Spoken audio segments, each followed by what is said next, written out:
CEO ने एक सड़क किनारे ठेले से हरे प्याज का पराठा लिया और जैसे ही पहला निवाला लिया वह हैरान रह गया। स्वाद ठीक वैसा ही था जैसा उसकी माँ बचपन में बनाया करती थी। उसका पसंदीदा खाना माँ के हाथ का हरे प्याज वाला पराठा था। लेकिन जब वह 5 साल का था और माँ के खाना पूरा करने का इंतजार कर रहा था, तभी उसे कुछ गुंडों ने अगवा कर लिया। उस दिन के बाद से उसकी माँ हर रात रोते रोते सो जाती थी, यहाँ तक कि दर्द से उसकी आंखों की रोशनी भी चली गई। उसके पिता ने उसे खोजने में अपनी सारी पूंजी लगा दी और टेंशन से उनके बाल आधे सफेद हो गए। एक दिन जब पिता अब भी बेटे की तलाश कर रहे थे, उन्होंने गलती से एक पार्क की गई महंगी कार को खरोंच दिया। वह तुरंत माफी मांगने गए, लेकिन सीईओ ने मान लिया कि वह नुकसान की भरपाई नहीं कर सकते। उसने गाड़ी का डिक्की खोला और एक कांटेदार डंडा निकालकर उनकी ओर डराते हुए बढ़ा। पिता डर से पीछे हट गए, लेकिन सीईओ ने केवल कार के पिछले हिस्से को थपथपाया और फिर चल पड़ा। कुछ तो उसे रोक रहा था और वह पास ही के एक पुराने फूड स्टॉल पर रुक गया। वही जगह जहाँ उसकी माँ उसे अगवा होने से पहले खाना बेचा करती थी। उसने वही हरे प्याज वाला पराठा ऑर्डर किया, लेकिन जैसे ही वह खाने वाला था, कुछ लोकल गुंडे वहाँ आ धमके। यह इलाका बहुत पहले से तोड़े जाने की लिस्ट में था, लेकिन एक अंधी बूढ़ी महिला ने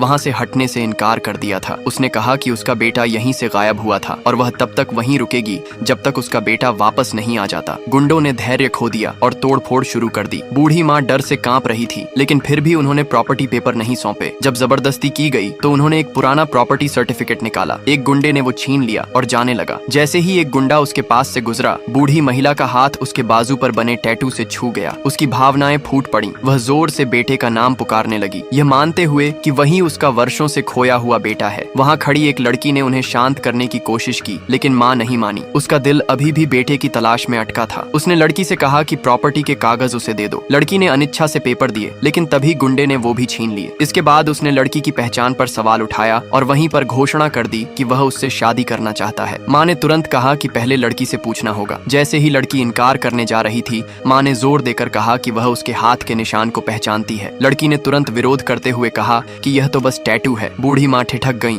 और गुंडे से जवाब मांगने लगी। जब उसे लगा कि उसकी सच्चाई सामने आ गई है, तो उसने माँ को धक्का दिया और लड़की को जबरन खींचने लगा, लेकिन तभी सीईओ आगे बढ़ा।